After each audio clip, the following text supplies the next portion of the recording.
안녕하세요. 잡시광입니다. 세계에서 가장 강력한 코로나 통제 정책으로 상당한 타격을 입었던 중국 경제가 리오프닝을 했음에도 불구하고 살아날 기미를 보이지 않고 있습니다. 블룸버그 등 외신들은 최근 중국 경제가 위기에 빠진 부동산 정책, 수출 감소, 기록적인 청년 실업률 등 악재란 악재가 다 겹쳐 시진핑 주석이 백방으로 노력해도 뚫고 나갈 마땅한 탈출구가 보이지 않는다고 지적했습니다. 외신들이 최근 가장 주목하는 점은 바로 중국 미래세대의 공산당에 대한 반감과 실망이 그 어느 때보다 크고 심상치 않다는 점입니다. 무엇보다 심각한 점은 바로 이 세대야말로 시진핑과 공산당이 애국주의로 무장해 키운 신세대인데 이들이 중국 지도층에 등을 돌리고 있는 모습은 이전 같으면 상상도 할 수 없는 일이기 때문입니다. 이처럼 민심이 흉흉해지자 중국 공산당은 경제정책을 비판한 유명 제야 경제학자의 SNS 계정을 중단시켜 제야 경제학자의 입에 재갈을 물리는 일도 서슴지 않았습니다. 중국의 SNS 웨이보는 최근 웨이보 팔로워가 473만 명에 달하던 제야 경제학자 우샤오보의 계정을 정지시키면서 이유를 이렇게 밝혔습니다. 중국의 실업률을 조작하고 증권시장 발전에 부정적이거나 유해한 정보를 유포했으며 중국의 정책과 관리 제도를 공격하고 부정하는 내용을 게시해 관련 법률과 법규를 위반했다. 우샤오보는 그동안 중국의 경제 정책을 거침없이 비판하는 사이다 발언으로 네티즌들의 열띤 호응을 얻었는데요. 지난 27일 당국의 부동산 활성화 대책이 실효를 거두지 못하고 있다며 신랄하게 비판하자 아예 재갈을 물린 것입니다. 실제로 조작은 중국 당국이 하고 있는데 팩트를 말한 사람 계정이 삭제되는 황당한 상황입니다. 지난 5월 중국의 청년 실업률이 사상 처음으로 20.4%를 기록해 중국 사회는 물론 세계에 커다란 충격을 줬습니다. 중국 사회가 한 번도 겪어보지 못한 암담한 청년 실업의 터널로 진입했다는 것을 의미하기 때문입니다. 중국은 7월 초에 졸업하고 8월 말에 새학년을 시작합니다. 따라서 이런 추세라면 7월까지 청년 실업률이 더 높아질 것으로 전망됩니다. 중국의 올해 대학 졸업 예정자는 역대 최대인 1158만 명에 달합니다. 작년보다 7%가량이나 많습니다. 중국에서 금수저가 되려면 혁명가의 후손이나 고위 관료의 후손으로 태어나야 합니다. 이들이 대부분 좋은 자리를 차지하기 때문입니다. 그들이 차지하고 나머지 자리는 평범한 가정 출신의 학생으로 명문대에 입학한 학생들이 차지합니다. 명문대야말로 중국에서는 계층을 바꿀 수 있는 유일한 수단인 셈인데요. 하지만 청년 실업률이 20%를 넘었다는 사실은 명문대를 졸업해도 좋은 일자리를 얻기 힘들고 대학을 나와도 예전만큼의 일자리를 얻기 힘들다는 뜻으로 살인적인 입시 경쟁을 뚫고 살아온 중국 청년층에게는 너무나 큰 충격이라는 점입니다. 외신들은 지금 중국 청년들이 자신들의 처지를 한탄하며 이러려고 공부했나라고 자조한다고 전했습니다. 오죽하면 공부를 하지 않았다면 다른 일을 찾을 수 있었는데 하필이면 공부를 하는 바람에 차라리 마음 편하게 공장에 취직해서 일이나 할 수 있었는데 대학을 나와서 오늘날 장삼을 못 벗는 쿵이지가 내 일일 줄이야. 이렇게 자조한다고 보도했습니다. 소설 속 주인공인 쿵이지는 높은 계급인 장삼을 걸쳐 입고 돈이 없어서 허름한 술집에서 서서 술을 마시는 인물입니다. 지식인으로서는 체면만은 버릴 수 없어 장삼을 입고는 있지만 저임금 일자리에 갈 수도 없는 중국 대졸자들의 현실을 빗대고 있는 것인데요. 그런데 최근 중국이 내놓은 정책은 농촌으로 내려가라, 즉 문화혁명 시대에나 볼 수 있었던 하방이었습니다. 광둥성은 이미 2025년 말까지 대졸자 30만 명을 농촌으로 보내겠다는 계획을 발표했고 동부 장수성도 매년 2,000명의 대졸자를 농촌으로 보낸다는 목표를 발표했습니다. 그런데 이 같은 현대판 농촌 하방운동은 사실 10여 년 전부터 일부 지방정부를 중심으로 지속적으로 시행되어 온 것인데 마치 새로운 정책이냥 홍보하고 있는 것인데요. 지난 2020년 코로나19로 인해 청년 실업 대란이 있었을 때에도 중국이 내놓은 정책은 삼지일부, 즉 시골에 가서 농촌 교육, 의료 등 세 가지 사업 분야에서 종사하며 농촌의 빈곤층을 지원하라는 것이었습니다.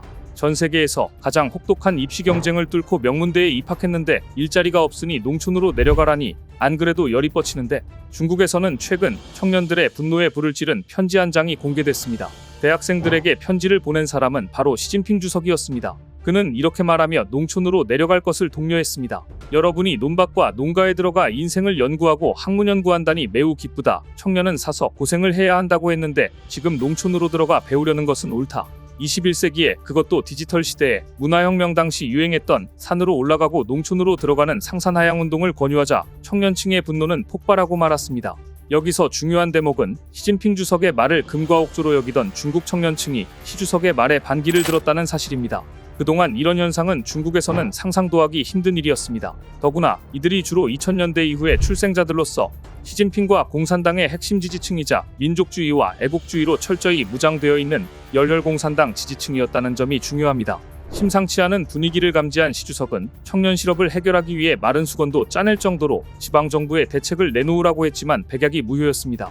그래서 결국 내놓은 해결책이 이른바 귀촌, 입대, 노점, 세 가지 카드입니다. 현재 중국 인민해방군은 구직난 해소를 위해 신규 대졸자와 고교생의 채용을 예년보다 10% 늘릴 것이라고 밝혔고, 중국 지방정부에서는 도시 미관저해 등을 이유로 전면 금지했던 노점상 규제를 완화하며 좌판 경제를 추진하고 있습니다.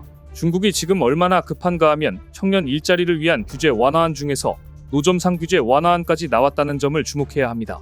디지털 시대의 노점상이라니 중국 공산당이 얼마나 묘안이 없는가를 말해줍니다. 외신들은 고용 창출이 안 되니 결국 노점상이 되라는 것 외에 방법이 없다는 것을 보여준다고 꼬집고 있습니다. 중국 청년들은 지금 일자리 구하기에 사활을 걸고 있습니다. 재학생 신분을 유지하고 취업을 준비하기 위해 졸업을 유예하는 사례는 다반사이며, 중국 명문 칭화대 졸업생의 취업 동향을 보면 2020년에는 공산당 또는 공공기관에 취업한 수는 35.4%에 그쳤지만 2021년 이 비율은 46.1%로 10%포인트 이상 늘었습니다. 중국에서 명문이라고 하는 칭화대 졸업생이 이 정도이니 얼마나 취업이 어려운지 알 수 있습니다. 이 같은 취업난은 이제 막 대입시험을 치룬 학생들 사이에서도 감지됩니다. 중국 매체들은 이제 막 가오카오 성적이 발표됐는데 적지 않은 학생들과 학부모들이 재수에 대해 높은 관심을 보이고 있다. 재수 전문 교육기관에 대한 재수 관련 문의가 전년 동기 대비 30% 늘었다고 보도했습니다. 명문대를 졸업해도 취업이 어려운 마당에 명문대에 입학하지 못하면 재수를 해서라도 명문대 간판을 따려는 학생들이 이렇게 늘고 있다는 뜻입니다. 이처럼 전에 없는 실업률과 취업난이 벌어지자 중국 대학가에 흉흉한 일들이 벌어지고 있습니다. 보시는 사진은 사망 졸업 사진을 찍은 중국의 대학생의 모습입니다. 6월은 중국에서는 졸업 시즌인데요. 현재 중국 대학가에는 충칭대, 산둥사범대, 후난대 등 유명 대학에서조차 이 같은 사망 졸업 사진 인증이 유행처럼 번지고 있습니다. 대학 졸업생들이 기이한 모습의 졸업사진을 공유하고 있는데 대부분 졸업가운을 입은 채 얼굴을 땅에 늘어뜨리고 계단 난간에 시체처럼 매달려 있는 모습들입니다. CNN은 중국의 사망 졸업사진 인증 열풍을 보도하면서 중국의 많은 학생이 대학 졸업에 도달하기 위해 악명 높고 경쟁적인 중국의 교육 시스템을 거쳤는데 이제 지치고 낙담한 상황을 이렇게 표현하고 있다고 보도했습니다. 요즘 중국 대졸자들은 이런 사진을 자신의 SNS에 올려놓고 이런 설명을 덧붙여 놓습니다. 살아있어도 산 게 아니다. 해당 사진을 올린 한 학생은 CNN과의 인터뷰에서 대학 졸업 후 바로 취업할 계획이었으나 여의치 않아 박사과정을 밟게 됐다. 수많은 이력서를 제출했는데 채용 담당자나 고용주 중 누구도 답이 없었다. 학교에서 열린 채용 박람회에 갔는데 채용 담당자가 행사가 마무리된 후 두꺼운 이력서 더미를 쓰레기통에 버리는 것을 봤다. 사람이 필요하지 않기 때문이다. 최근 중국 청년들 사이에서는 생활비를 조금이라도 줄이려 잔반 블라인드박스가 인기를 끌고 있습니다. 유통기한이 얼마 남지 않았거나 재고로 남은 음식을 내부가 보이지 않게 재포장한 상품인데 청년들이 식당에서 팔지 못해 남은 음식을 소비하고 있는 셈입니다. 이를 두고 대만 중앙통신은 잔반 블라인드박스의 주요 고객은 고용되지 못해 수입이 없는 청년들과 농촌에서 도시로 이주한 주민이라고 지적했습니다. 꿈에 부풀어 대학만 졸업하면 좋은 직장이 기다리고 있을 줄 알았던 중국 청년들의 현실이 어떠한지 여실히 보여주는 장면입니다. 이렇게 최악의 경제 상황으로 대졸자들이 취업도 못하고 사망 졸업사진까지 찍으며 고통스러워하고 있지만 중국에서 금수저로 태어난 청소년들은 모두 해외로 가고 있습니다. 중국의 청년 실업률이 2018년 이후 최고치인 20.4%를 기록하고 중국 청년 5명 중 1명이 실업자라는 통계가 나오자 중국 공산당은 청년들의 동향을 예의주시하면서 경제적 좌절과 취업난이 행여나 제2천안문 사태를 재현시킬까 촉각을 곤두세우고 있습니다. 2년 전 중국 허난 성이 한 담배 공장 생산직 신규 직원 135명 중 3분의 1이 석사학위 이상 보유자라는 보도가 나왔을 때만 해도 중국 사회는 이 일이 조만간 모두에게 닥칠 보편적 현실이라고 믿지 않았습니다.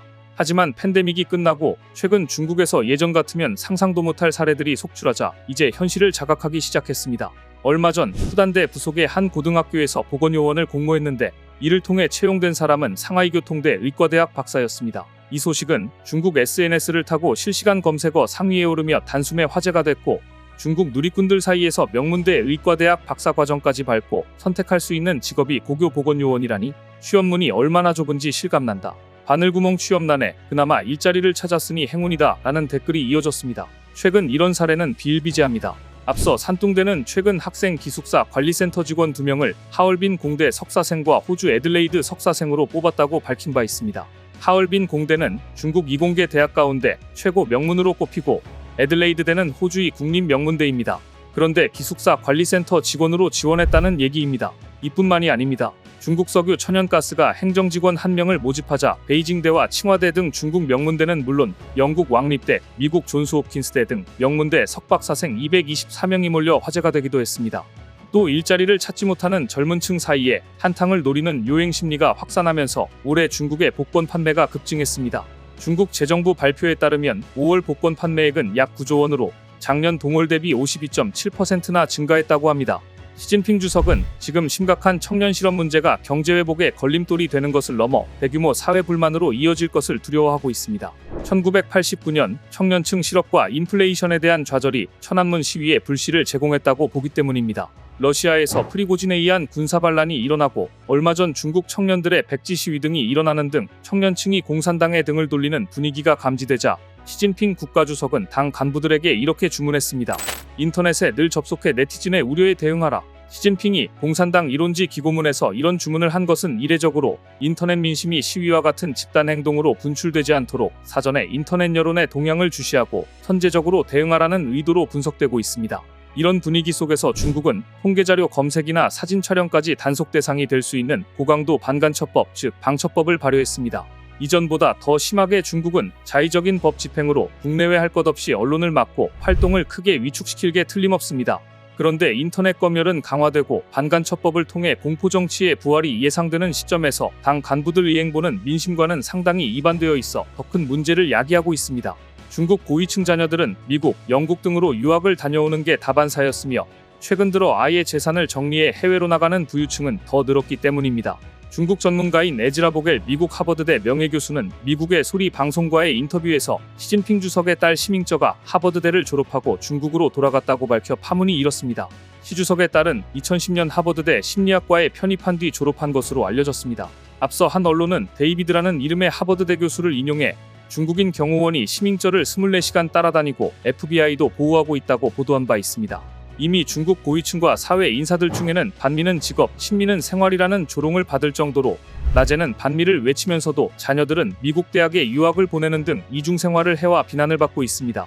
대표적인 사례가 스마난이란 필명으로 반미글을 소셜미디어에 올려온 시사평론가 위리가 미국의 고가의 주택을 보유한 사실이 드러난 후 겉으로는 반미 활동을 하지만 속은 친미에 가까운 행각을 벌여온 것이 탄로난 것입니다. 위리 외에도 중국에는 대중의 애국주의 정서를 자극해 명성과 정치적 이익을 얻으면서 정작 자신의 자녀는 미국으로 유학 보내고 현지 부동산을 사들이는 행태는 중국 지도층 사이에 낯설지 않은 모습입니다. 중국 공산당 중앙정치국 서열상 2인자였던 리커창 국무원 총리의 딸도 베이징대를 거쳐 하버드대에서 석사 학위를 받았고 시 주석과 정치적 라이벌 관계였던 보시라이 전 충칭시서기의 외아들 보과과도 하버드대 동문입니다. 장점인 전 국가주석의 손자 장즈청, 리자오싱 전 외교부장 아들 리어어 등 많은 전 현직 중국 국가지도부의 손자와 자녀가 하버드대를 나왔습니다. 더구나 일반 중국인 유학생들이 학비가 저렴한 주립대를 택하는 데 비해 중국 당 정의 고위 간부 자녀들은 아이비리그로 대표되는 인류 사립대에 몰리는 현상이 두드러집니다. 당연히 그 유학비의 출처에 대해 의문이 제기되었습니다. 외신들이 보도한 세계 각국 수반의 연봉 내역에 따르면 시진핑의 보수는 연간 22,000달러, 한화 2,600만 원 선입니다. 반면 하버드대 연간 학비는 7만 달러 이상 듭니다. 시진핑의 공식 보수로는 유학 비용을 감당할 수 없습니다. 미국 월스트리트 저널은 혁명의 아이들 제야기사에서 이렇게 지적했습니다. 공산당 간부들의 부패와 권력 남용의 분노가 커지는 상황에서 붉은 귀족으로 불리는 중국 지도층 자녀들의 행적은 이목을 끌 수밖에 없다. 중국 관영 매체들은 중국 지도층이 엄격한 공산당 가치를 지키며 살아가는 것으로 호도하고 있지만 고위층 자녀들의 호화 유학 생활은 노동자와 농민을 위한다는 명분으로 권력 독점을 정당화해온 중국 공산당에는 불편한 문제일 수밖에 없다. 한편 중국 공산당과 정부 고위층 2, 3세의 이중국적 취득 열풍은 중국 인터넷을 뜨겁게 달궜습니다. 시진핑의 누나는 캐나다 국적, 시진핑의 남동생은 호주 국적, 시진핑 딸은 미국 국적, 유소기의 딸 유정정은 미국 국적, 장쩌민의 손자 강지성은 미국 국적, 전 중앙기율 검사위원회 서기 오관정의 손녀는 미국 국적, 국가경공업 부장관 서운북의 딸 서남남은 미국 국적, 반미를 크게 외치는 유명 방송사회자 원목의 딸은 미국 국적. 미국 정부 통계에 따르면 중국의 전현직 부장급 이상 관료의 자녀 74.5%가 미국 영주권이나 시민권을 갖고 있으며 손자대에 이르면 시민권자 비율이 무려 91%를 넘는다고 합니다. 이들은 법적으로 이미 미국인입니다. 최근 가장 큰 문제는 예전에는 그래도 미국 유학을 하고 와서 중국 경제에 중추적역할을 했지만 유학파들이 귀국하길 망설이고 있다는 점입니다. 현재 중국인 해외 유학생 수는 미국, 영국, 호주 등 영어권 국가에만 100만 명 이상인데 이들은 왜 귀국을 망설이는 것일까요? 코로나 시기 지나치게 엄격한 방역 정책으로 인권 문제가 대두됐는데 특히 신장 위구르 자치구의 한 아파트에서 화재가 났지만 방역 당국이 주민들의 대피를 막아 대형 인명사고가 난 것은 상당한 충격을 주었다고 알려져 있습니다. 이래서 중국 유학파들은 중국은 답이 없다고 고개를 절레절레 흔들고 있는 것입니다. 고국을 등지려는 부유층이 늘고 있는 또 하나의 이유는 시 주석이 추진하려는 공동부유입니다. 자산가들에게 높은 세금을 물리고 통제를 강화할 것이라는 관측이 나오자 중국에 있는 자산을 팔아 해외로 나가는 부유층이 대거 늘어난 것입니다. 최근 시진핑 주석은 블링컨 미 국무장관을 만난 자리에서 중국이 도전하지 않을 테니 미국도 중국 존중하라며 사실상 지금 힘들다 양국 관계를 정상화하자는 속내를 내비쳤습니다. 영국 이코노미스트는 중국 경제가 더블딥을 향해 간다고 경고했습니다. 이중 침체를 향해 갈 만큼 심각하다는 얘기입니다. 중국이 솔직히 얼마나 힘든가는 최근 인사에서도 나타납니다. 최근 인민은행 1인자에 미국과 영국에서의 경험이 풍부한 해외파 판궁성을 선임한 겁니다. 판궁성 서기는 영국 케임브리지대에서 박사 후 연구원을 거쳤고 미국 케네디 스쿨에서 선임연구원으로 일했으며 영국 스탠다드 차타드에서 교육을 받은 뒤 연구 전문가로 활동한 인물입니다.